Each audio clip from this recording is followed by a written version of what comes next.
Sementara itu, Sekda Kota Palembang jingok beberapa posko Natal Samo Tahun Anyar. Hasilnya, Kota Palembang terpantau kondusif.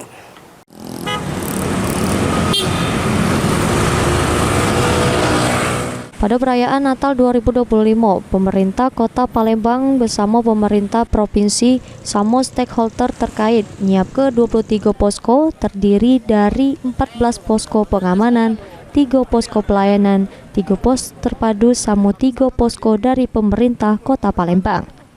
Untuk pengamanannya, pemerintah Kota Palembang sudah menurunkan sekitar 300 personil terdiri dari Dinas Perhubungan, Dinas Kesehatan, sama Satpol PP Kota Palembang. Dari beberapa posko yang dilakukan tinjauan, Sekretaris Daerah Kota Palembang, Aprizal Hashim, memastikan Kota Palembang terpantau aman sama kondusif pada dalu perayaan Natal.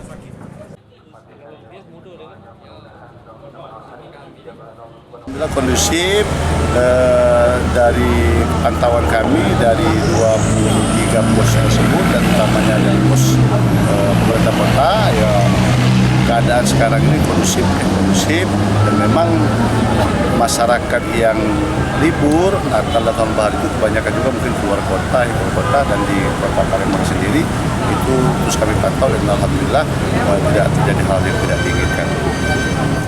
Posko Natal sama Tahun Anyar di Kota Palembang bakal dibuka selama 12 hari. Sejak tanggal 20 Desember 2025 hingga 1 Januari 2026. Eki Saputra, PAL TV.